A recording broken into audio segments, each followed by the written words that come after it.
Aujourd'hui, nous allons partager sur la tiédeur. Nous allons commencer par un verset dans le livre de Apocalypse au chapitre 3, au verset 15. Donc, on parle de l'église de Laodicée. Je connais tes œuvres. Je sais que tu es ni froid ni bouillant. Puisses-tu être froid ou bouillant.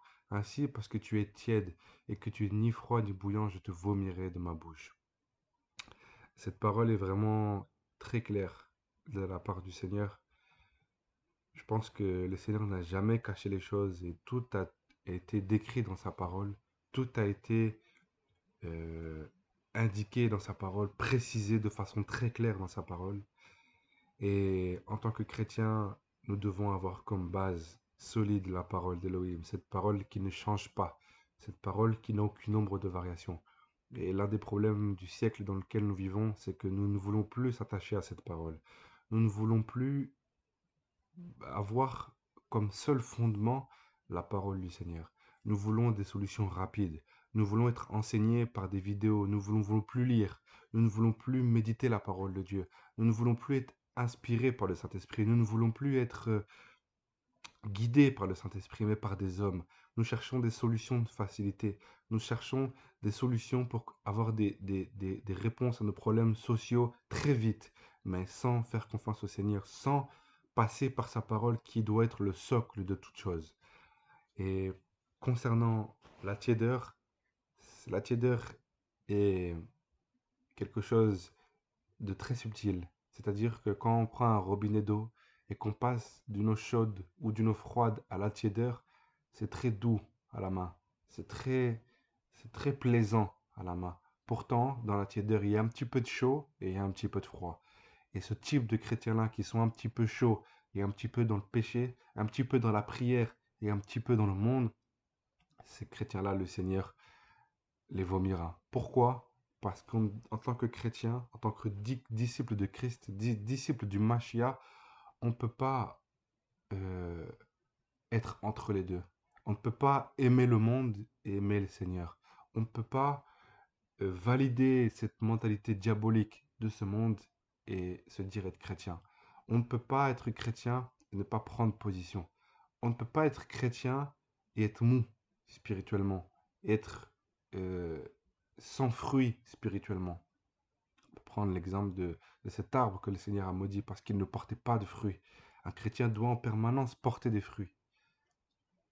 Et une des séductions de Lucifer et de ses serviteurs, c'est d'amener la tiédeur chez les chrétiens. Parce qu'un chrétien qui est tiède, on ne l'empêche pas d'aller au culte. Un chrétien qui est tiède, on ne l'empêche pas de prier. Un chrétien qui est tiède, on ne l'empêche pas de lire la Bible, la parole du Seigneur. Un chrétien qui est tiède, on ne l'empêche pas de, de voir des frères ou des sœurs. Un chrétien qui est tiède, on ne l'empêche de rien. Mais sauf qu'il est inutile au royaume. Sauf que il peut avoir des valeurs chrétiennes, mais il ne sera pas sauvé. Pourquoi? Parce que le Seigneur est amour, mais juste. Et dans juste, il y a la justice. Et la justice du Seigneur est dans la parole du Seigneur. Et une des séductions que Lucifer apprécie dans ces temps de la fin, c'est amener la tiédeur chez les chrétiens. Ce n'est pas pour rien que le Seigneur, quand il parle de l'église du temps de la fin, dans laquelle nous sommes, l'église de Laodicée, il parle de la tiédeur.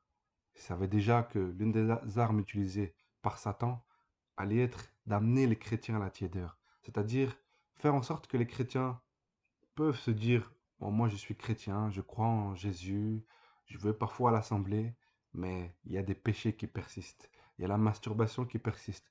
Il y a la fornication qui persiste. Il y a la convoitise qui persiste. Il y a la cigarette qui persiste. Il y a l'ivrognerie qui persiste. Il y a le, le mensonge qui persiste. Il y a l'amour du monde qui persiste. Mais on se dit être chrétien. On se dit être chrétien et on se dit croire en Jésus. Sauf que les dieux ne sont jamais, jamais ces deux choses-là ne pourront être compatibles. Le péché ne peut pas être compatible avec le Seigneur. On ne peut pas remplir un verre d'eau transparent et y remplir une substance noire. Donc cette eau va devenir à peu près grise, plus ou moins grise, et se dire que cette substance est blanche. cette substance est grise. Un chrétien qui est tiède, de façon imagée, c'est exactement la même chose. C'est-à-dire que c'est un chrétien qui est entre les deux, un chrétien qui est inutile pour le royaume, pourtant il se proclame être chrétien. Personnellement, j'en ai déjà rencontré quelques-uns. Ces personnes-là se proclamaient à l'assemblée, disaient être chrétien, parlaient des frères et sœurs en Christ. Pourtant, malheureusement, il n'y avait pas de fruit de la repentance, il n'y avait pas d'amour, il n'y avait pas de pardon. C'était comme des gens, ils se mélangeaient avec les gens du monde, malheureusement. On a tous nos défauts. J'ai moi-même mes propres défauts. Mais j'essaye de me sanctifier et de plaire au Seigneur. Non pas que je sois meilleur qu'eux, loin de là. Voilà, donc la séduction dans ce temps de la fin, c'est véritablement que Lucifer utilise avec ses démons, c'est amener les chrétiens à la tiédeur. On peut amener des chrétiens à la tiédeur aussi par la réflexion humaine.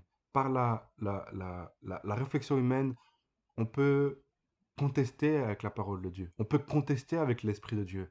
On peut dire que des manifestations de l'Esprit sont diaboliques.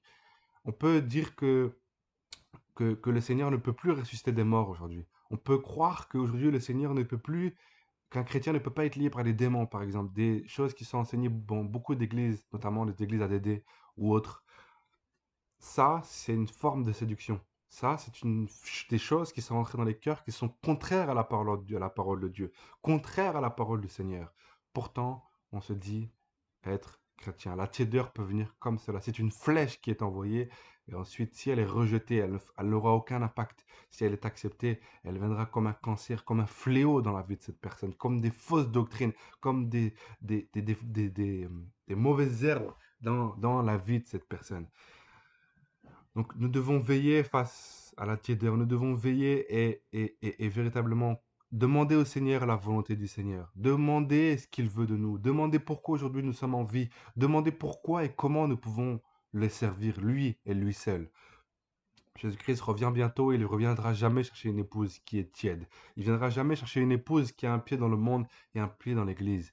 Le Seigneur ne viendra jamais chercher une église, des chrétiens qui se disent être chrétiens mais qui ne produisent pas des fruits de la sanctification. Aujourd'hui, si on se trouve dans ce cas, si vous vous trouvez dans ce cas, repentez-vous de vos péchés. Repentons-nous de nos péchés parce que nous avons tous des péchés à se repentir.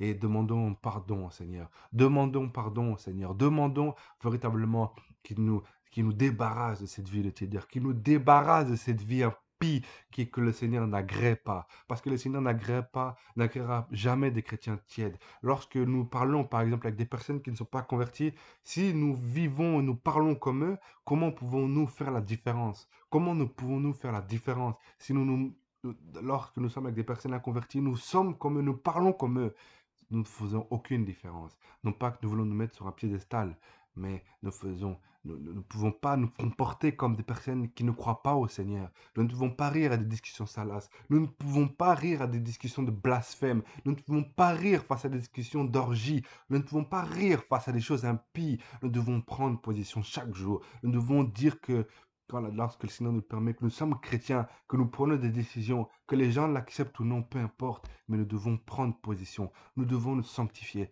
nous devons nous purifier, nous devons nous mettre à part, nous devons nous sanctifier pour la gloire d'Élohim. Nous devons nous sanctifier pour la gloire du Seigneur. Nous ne devons plus être des chrétiens tièdes. Nous devons nous réveiller. Nous devons avoir le feu, un feu qui nous consume de l'intérieur, comme disait le prophète Jérémie. Je ne veux pas parler, mais au-dedans de moi, j'ai un feu qui me consume. Gardons ce feu, faisons en sorte que ce feu vienne encore croître dans nos vies, croître dans nos vies, croître dans nos vies.